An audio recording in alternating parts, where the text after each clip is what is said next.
నమస్కారం, welcome to our channel. నేను మీ పద్మావతి. వాస్తు సామ్రాట్, వాస్తు విభూషణ్ కాటిగర్ హరి గారు, వాస్తు పండితులు. ఈరోజు ఆయన మన స్టూడియోలో ఉన్నారు. ఆయనతో మాట్లాడి తెలుసుకునే ప్రయత్నం చేద్దాం. చూసేసేయండి. నమస్కారం గురువు గారు. నమస్తే. తల్లిదండ్రులు కట్టించిన ఇల్లు, తండ్రి కట్టించిన ఇల్లు ఏదైతే ఉంటుందో అది పిల్లలకి వర్తించదు, అందులో ఉన్నా సరే వాళ్ళకి ముందుకు వెళ్ళదు అంటూ ఉంటారు. మరి కొంతమంది ఏమో కొన్నిసార్లు తల్లిదండ్రులు కట్టించిన ఇల్లు పిల్లలకు వర్తిస్తుంది, వెళ్ళొచ్చు, ముందుకు వెళ్ళొచ్చు, ఇదే ఇంట్లో కొనసాగండి అని చెప్తారు. అసలు ఎలా చెప్పగలం ఒక తల్లిదండ్రులు కట్టిన ఇల్లు ఎందుకని పిల్లలకు వర్తిస్తుంది, వర్తించదని మనం ఏ విధంగా చెప్పవచ్చు? ఒకవేళ వర్తించకపోతే దానికి పరిహారాలు ఏం చేసుకోవచ్చు? మాకు మా ప్రేక్షకుల కోసం ఏమైనా కొంచెం వివరంగా చెప్పగలుగుతాం? సో ఇది మీరు 100% అడిగిన మాట అయితే చాలా ఇంపార్టెంట్ పాయింట్. ఇది దీని యొక్క కండిషన్స్ 2-3 రకాలుగా ఉన్నాయి. సో 2-3 రకాలుగా మనం మాట్లాడతాం. మొదటి రకం ఏంటంటే, నేను గతంలో మనం ఒక ఎపిసోడ్ చేసాం, ఆయం గణితం అని చేసాం. అవును.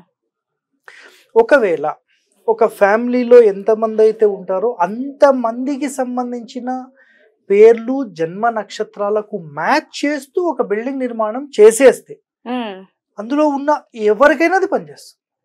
సింపుల్, వేరే కండిషన్స్ లేవు. బట్ ఒక ఇంటి నిర్మాణం పెద్దలు కట్టింది పిల్లలకు పని చేయడం లేదు అంటే దాని అంతరార్థం ఏంటంటే, ఇప్పుడు మేమైతే ఇంటి లోపల ఉండే అందరు వ్యక్తులకు సంబంధించిన పేర్లు వాళ్ళ నక్షత్రాలు తీసుకొని మ్యాచ్ చేస్తాం. కానీ ప్రతి ఒక్కరు ఆ వర్క్ చెయ్యరు. ప్రతి ఒక్కరు ఏం చేస్తారు అంటే, చాలా సింపుల్గా ఎవరైతే మెయిన్ పర్సన్ ఉంటాడో ఆ మెయిన్ పర్సన్ యొక్క ఎపిసోడ్ ఏదైతే మెయిన్ పర్సన్ యొక్క నక్షత్రం ఏదైతే ఉంటుందో ఆ నక్షత్రం తీసుకొని దానికి మ్యాచ్ చేసి పెట్టేస్తారు. సింపుల్గా అన్నమాట. సో మేము చేసే వర్క్ అట్లా ఉండదు, అందరికీ మేము యాడ్ చేస్తాం. బట్ మిగతా వాళ్ళతో కంపేర్ చేసినప్పుడు ఒక ఫ్యామిలీలో ఒక 10 మంది ఉన్నారు. మెయిన్ పర్సన్ ఒక్క నక్షత్రం తీసుకొని ఆ ఒకే నక్షత్రానికి సంబంధించి గనక మీరు గణితం చేసి ఆ ఇంటి నిర్మాణం చేశారు, అతను ఉన్నన్ని రోజులు మీకు అది వర్తిస్తుంది. తర్వాత వర్తించదు. మరి సింపుల్, అప్పుడు వీళ్ళకు పని చేయకుండా పోతుంది. బట్ ఇక్కడ గుర్తుపెట్టుకోండి, ఆ నక్షత్రంతో కట్టినప్పుడు ఎవరికైనా ఒకరికి మ్యాచ్ అవ్వచ్చు.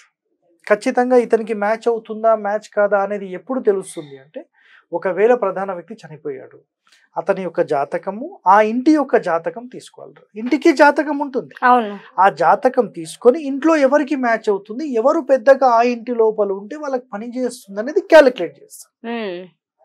అప్పుడు అది మ్యాచ్ అవుతుందా లేదా తెలుస్తుంది. ఇది ఒకటో ఆప్షన్. ఇప్పుడు రెండో ఆప్షన్ మాట్లాడదాం. మనము పేర్ల ప్రకారము నక్షత్రాల ప్రకారం జనరల్ గా మనం చూసుకొని ఇంటికి కొలతలకు వేసేస్తాం, రైట్, అయిపోయింది. ఇప్పుడు ఆ ఇంటికి సంబంధించి ఒక స్థలం మొత్తంలో అది ఏ ఫేసింగ్ ఉంది, ఆ ఫేసింగ్ మరి తన పిల్లలకు పనిచేస్తుందా లేదా, ఇది ఒక పాయింట్. నెక్స్ట్ వర్గుల ప్రకారం కూడా అసలు వాళ్ళకి అది వర్తిస్తుందా లేదా, ఇది కూడా మనం క్యాలిక్యులేట్ చేయాలి. ఒకవేళ వర్గుల ప్రకారం మ్యాచ్ కాలేదనుకోండి, అప్పుడు 100% వాళ్ళకి మిస్ మ్యాచ్ అయ్యే అవకాశాలు ఎక్కువగా ఉంటాయి. కాబట్టి వర్గులు చూసుకోవాలి, పేర్లు చూసుకోవాలి, నక్షత్రాల ప్రకారము ఆయాది గణితం చూసుకోవాలి. ఇలా ఇన్ని రకాలుగా క్యాలిక్యులేట్ చేసినప్పుడు వాళ్ళందరికీ మ్యాచ్ అయితే ఎవరైనా ఆ ఇంటి లోపల ఉంటే 100% యోగిస్తారు. కేవలం ప్రధాన వ్యక్తికి చాలా మంది తీసుకొని తర్వాత తరాలకు అది పనికి రాకుండా చేసేస్తారు, వాళ్ళకు రిజల్ట్ ఇవ్వదు. కండిషన్ అర్థమైంది కదా. ఒకవేళ కొంతమంది ఏం చెప్తారంటే, అలాంటి ఇల్లు ఉంది, నేను మీకు అప్పచెప్పాను సార్, మీరు ఏం చేస్తారని అడుగుతారు. 2 రకాలుగా చేయొచ్చు. ఒకటో రకం ఏంటంటే, ఒక 70-80 సంవత్సరాల ఇల్లు అయిపోయింది, ఏజ్ ఒక 70-80 సంవత్సరాలు అయిపోయింది. ఆ ఏజ్ అయిపోయిన తర్వాత ఆ ఇల్లు ఇంకా పనికి రాదు, కానీ స్ట్రాంగ్ ఉంది, కానీ ఇంకా పనికి రాదు, ఇంకా కొత్త ఇల్లు కట్టుకుందాంలే అనేవాళ్ళు కొంతమంది. అదే ఇంటిని గనక అడ్జస్ట్మెంట్ చేస్తానంటే మెయిన్ డోర్ ఒక్కటి ఆ ఇంటి లోపల ఇప్పుడు ఎవరైతే మెయింటైన్ చేసే పర్సన్ ఉన్నాడో తన యొక్క జన్మ నక్షత్రం తీసుకొని ఆ మెయిన్ డోర్ కి ఆయాది గణితం చేసి ఒకవేళ ఇంటి నిర్మాణం చేస్తే 100% మళ్ళీ ఆ ఇంటి లోపల వాళ్ళు ఉండొచ్చు. ఇది పాత ఇల్లు. అయితే ఒకవేళ మెయిన్ పర్సన్ కి ఈ ఇల్లు మ్యాచ్ అయింది సార్, మరి మిగతా తన కొడుకులకు మ్యాచ్ కాకుండా ఉంది, మేము ఏం చేయాలి అంటే గనక స్థలంలో డిమార్కేషన్ అంటే ఒక చిన్న గోడలు కట్టి ఆ అడ్జస్ట్మెంట్స్ చేసేది ఒకటి ఉంటుంది.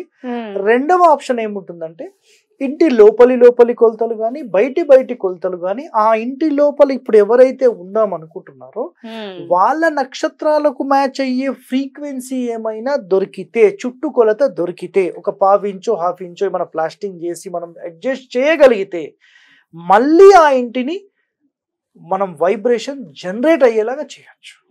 ఒకవేళ ఎవరైతే ఇప్పుడు తన పిల్లలు ఉన్నారో వాళ్ళ నక్షత్రాలకు ఇది మ్యాచ్ అయిపోయింది అనుకోండి, మళ్ళీ వాళ్ళు అక్కడ ఉండొచ్చు.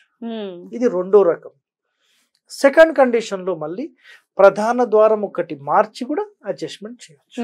ఇలా మన పెద్దవాళ్లకు సంబంధించింది 100% ఆ పిల్లలకు యోగించే విధంగా చేసుకోవచ్చు. కొంతమందికి పెద్దవాళ్ళు పోయిన వెంటనే ఆ ఇంటి లోపల ఉంటే కంప్లీట్ ఇంకా నెగిటివ్ అయిపోతుంది. మొత్తం మేము లాస్ అయిపోయినాం, మా నాన్న ఉన్నప్పుడే ఇల్లు చాలా బాగుండే అని మాట్లాడతాం. సో ఎప్పుడైతే మీకు అక్కడ మ్యాచింగ్ లేదు అని తెలిసిందో మీరు ఇన్స్టెంట్ గా అక్కడ నుంచి ఖాళీ చేసేసి ఇంకొక ఏరియాకి వెళ్ళడము, ఇంకొక ఇల్లు కట్టుకోవడము, అక్కడ నుంచి షిఫ్ట్ అయిపోవడము, ఒక రూమ్ కట్టుకోవడము, లేకపోతే కిరాయికి వెళ్ళడము, ఏదో ఒక వర్క్ చేస్తే దాని ఇంపాక్ట్ మొత్తం మీకు తగ్గిపోతుంది. ఎలాంటి ఇబ్బంది ఉంటుంది. ఇదండి మీరు అడిగిన దానికి సమాధానం. సార్ మరి ఇప్పుడు ప్రెసెంట్ అయితే ఇండివిజువల్ గా ఎవరికి వాళ్ళని కట్టుకునేటట్టుగా లేదు. ఎందుకంటే ప్రెసెంట్ స్థలాలు కొనడం కూడా చాలా అధికంగా ధరలు అనేవి పెరిగిపోయినాయి. మరి అలాంటప్పుడు చాలా మంది అపార్ట్మెంట్స్ అనేవి తీసుకుంటూ ఉంటారు, కొనుగోలు చేస్తారు. వాస్తవానికి అపార్ట్మెంట్స్ అయితే మన జాతక రీత్యా అవన్నీ చూసి మాత్రం కట్టరు.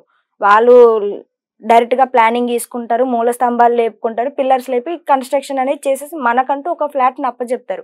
మరి అలాంటప్పుడు అందులో మన జాతకము, ఇంటి స్థలము ఇవేవి చూడాలి ఉండవు. మరి అలాంటప్పుడు ఏం చేయొచ్చు అంటారు? ఇప్పుడు అందుకనే కదా ఒక అపార్ట్మెంట్ లో ఎప్పటికి అరుచుకుంటా ఉంటారు, ఒక అపార్ట్మెంట్ లో బానే ఉంటారు, ఒక అపార్ట్మెంట్ లో డిస్టర్బెన్స్ అవుతూ ఉంటాయి.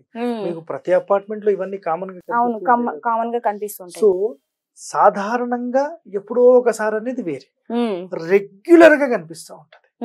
ఇప్పుడు మేముండే అపార్ట్మెంట్ ఆపోజిట్ లో ఒక అపార్ట్మెంట్ ఉంటుంది. అందులో ఒక పోర్షన్ వాళ్ళైతే ఆ ఒక్క పోర్షన్ కాదు, ఆ పోర్షన్ లో ఉండే కింది నుంచి పైన 5 అపార్ట్మెంట్స్ లో 5 ఫ్లాట్స్ లో ముగ్గురు ఎప్పుడు 12-1 గంటల అర్ధరాత్రి వరకు అరుచుకుంటూనే ఉంటారు ప్రతిరోజు. ఏం వాస్తు దోషం ఉంది, నేను ఒకసారి వెళ్ళి చూసేది ఉందన్నమాట. సో మరి పక్కన లైన్ మొత్తంలో ఎవరు ఒక్క మాట కూడా అనుకోరు. డిఫరెన్స్ ఒకటే అపార్ట్మెంట్ లో అటుపక్క ఇటుపక్క డిఫరెన్స్ ఉంది. సో ఇంటర్నల్ గా ఏదైనా ఒక దోషం ఉంటది. 100% వాస్తు ప్రకారం ఎవరు కట్టలేదు. ఎవరు కడతారు? వానికి ఏం అవసరం? 100% వాస్తుతో ఈ ఇల్లు కట్టబడిందని ఒక బోర్డు పెట్టి అమ్మేస్తే కొనేస్తారు మీరు. ఇప్పుడు మీకు నేను ఒక మాట చెప్తాను, మీరు ఒక స్వీట్ షాప్ పోయారు, 100% న్యాచురల్, అరే ఇది 100% న్యాచురల్ అంటే తీసుకు, మీకు తెలుసా? చేసినప్పుడు చూసిందా మీరు? అయిపోయి ఇక్కడ ఏమవుతుందంటే ఆ పేరుతో మనం తీసుకుంటున్నాం, బట్ అది ఒరిజినల్ లా కాదా మనం చెప్పాలి. నేను సింపుల్ గా మీకు చెప్తాను. ఒక బిర్యానీ మీరు ఇంట్లో వండాలంటే 1000 నుంచి 1500 అవుతుంది. మరి హోటల్లో కూడా 500కి అందరికి ఇచ్చేస్తుంది. అంటే సొంతంగా చేస్తే మరి 500లో చేయొచ్చు కదా. మీరు ఎందుకు చేయరు?